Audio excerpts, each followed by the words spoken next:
चला आज आपण जिरा राईस कसा बनवायचा ते बघूया, म्हणजे माझ्या पद्धतीचा. चला स्टार्ट करूया. सगळ्यात आधी काय करायचं, लांब दाण्याचा बासमती तांदूळ घ्यायचा. तो एक पाण्यात अर्धा तास भिजत ठेवायचा. नंतर भिजवून झाला, अर्धा तास झाला की नंतर गाळून निथळून घ्यायचं त्याला.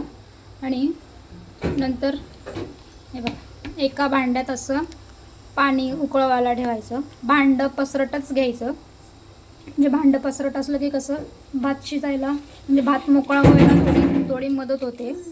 पाण्याला अशी उकळी आली की आपण हे जे स्वच्छ धुतलेले तांदूळ आहेत भिजवून घेतलेले ते ह्याच्यात टाकायचे. गॅस अजिबात कमी नाही करायचा, गॅसची फ्लेम मोठीच ठेवायची, कारण आपण थंड तांदूळ टाकतो त्यामुळे पाणी थंड होऊ शकतं ना, त्यामुळे फ्लेम आहे तशीच ठेवून द्यायची. सगळे तांदूळ आपण काढून घेऊ.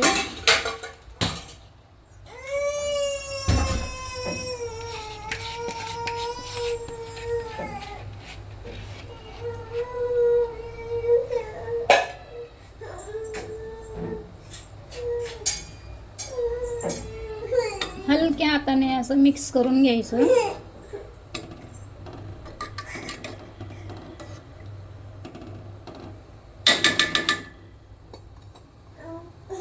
आणि मोठ्याच आचेवरती त्याला एक उकळी येऊन द्यायची.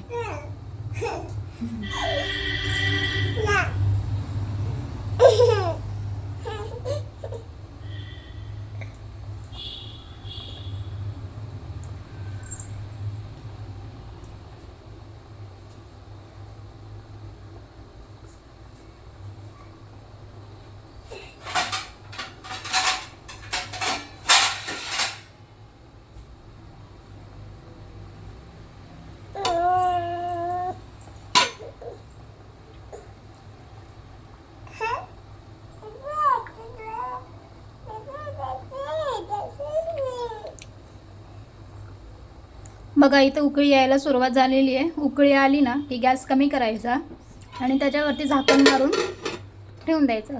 एक 10 मिनिटांनी परत झाकण काढायचं आणि चमच्याने त्याला ढवळायचं थोडं भाताला. एकदम हलक्या हाताने ढवळायचं, नाही तर ते तांदूळ तुटण्याची शक्यता असते त्यामुळे.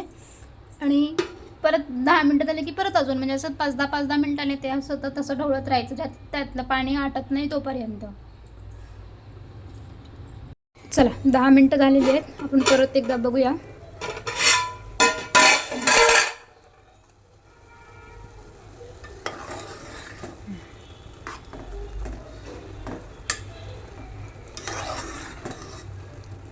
हलक्या हाताने थोडं परत एकदा ढवळून घ्यायचं आणि परत झाकण मारून ठेवून घ्यायचं.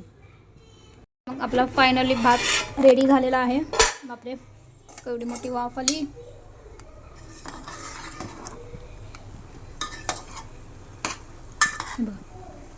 दाणा आणि दाणा मोकळा झालेला आहे त्याचा, कारण हे अशा पसरट भांड्यामध्ये शिजवला ना तर त्याचं एक मेन कारण तेच आहे की भात तसा मोकळा सुटसुटीत होतो. आणि आपल्याला हे 80-90% वगैरे शिजवून घ्यायचं नाही आहे, आपल्याला पूर्ण भात शिजवून घ्यायचा आहे. आणि एक मेन रिझन याचं हे आहे की भात शिजवल्यानंतर परत ह्याच भांड्यामध्ये ठेवायचं नाही आहे, ते एका पसरट भांड्यामध्ये, म्हणजे ताटात किंवा अजून कशात तुम्हाला काढायचं असेल परातीत, तर तुम्ही त्याच्यात तो भात मोकळा करून घ्यायचा आणि तो फॅनखाली ठेवायचा किंवा फ्रीजमध्ये ठेवायचा. जर दुसऱ्या दिवशी बनवायचा असेल तर फ्रीजमध्ये ठेवून द्यायचा. आता मी परत ह्याच भांड्यामध्ये हा भात ठेवणार नाही आहे, मी आता ह्या ताटामध्ये त्याला मोकळा करणार आहे.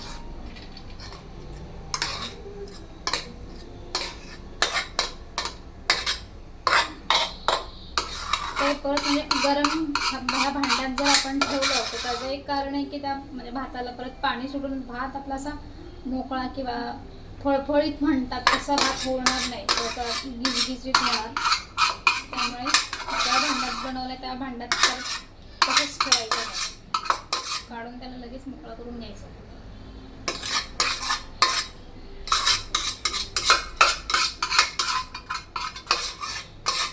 मला हा संध्याकाळमध्ये बनवायचा आहे, त्यामुळे मी त्याला थोडा वेळ फॅन खाली ठेवणार आहे. फ्रीजमध्ये मी नाही ठेवत शक्यतो.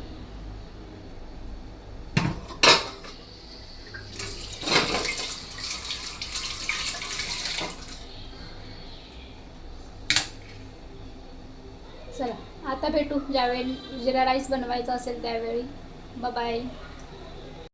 चला आता ज्या भांड्यात मी तांदूळ शिजवले होते तेच पातेलं परत इथे तापत ठेवलं आहे. कारण माझ्याकडे ते एवढंच पसरट भांडं आहे, त्यामुळे ते पसरट भांड्यात बनवायला सोपं पडतं.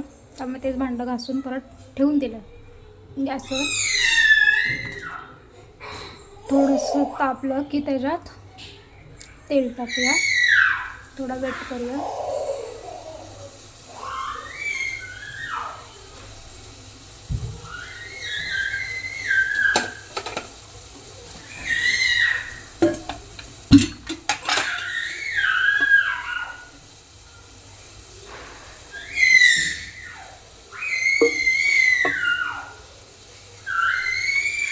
थोडंसं तापलं की त्याच्यात तेल टाकायचं.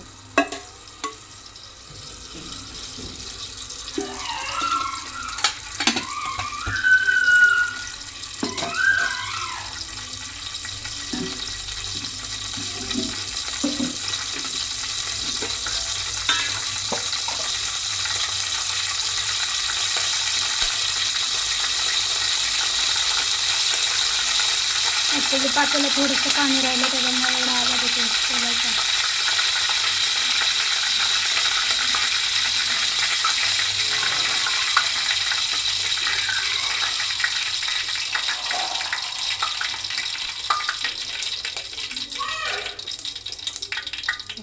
तेल चांगलं तापलं की त्याच्यात टाकायचं जिरं.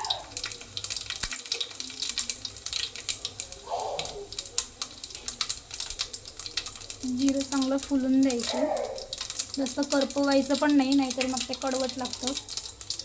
आणि मग नंतर त्यात टाकायचं आपण शिजवून घेतलेला भात.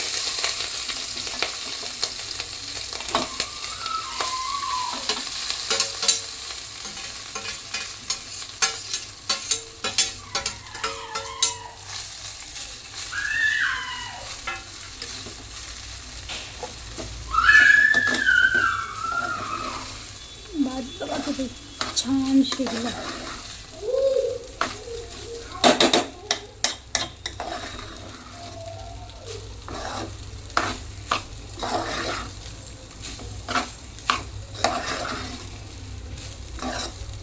पूर्ण असं मिक्स करून घ्यायचं, जिरं सगळीकडे लागलं पाहिजे.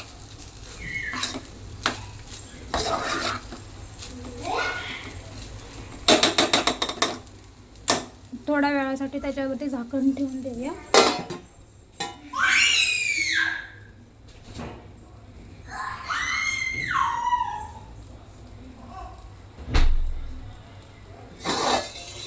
झाकण काढूया, तर टाकूया भरपूर सारी कोथिंबीर.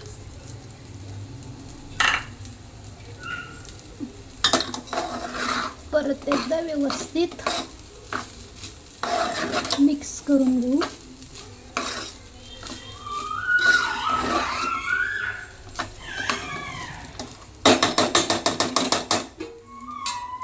झाकण मारून एक 5-10 मिनटं ठेवून देऊ. आपलं मीठ टाकायचं राहिलं, मीठ टाकून घेऊ थोडं.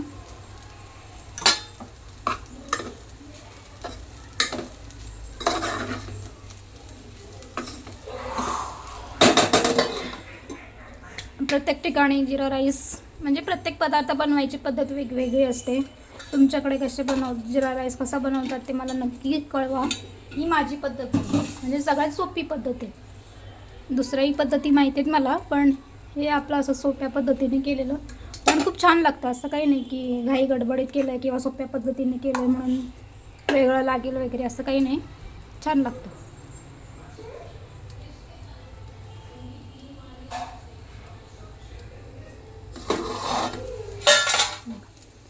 फायनली आपला जिरा राईस तयार आहे. दिसतं की नाही सुंदर, खायला पण छान लागतो.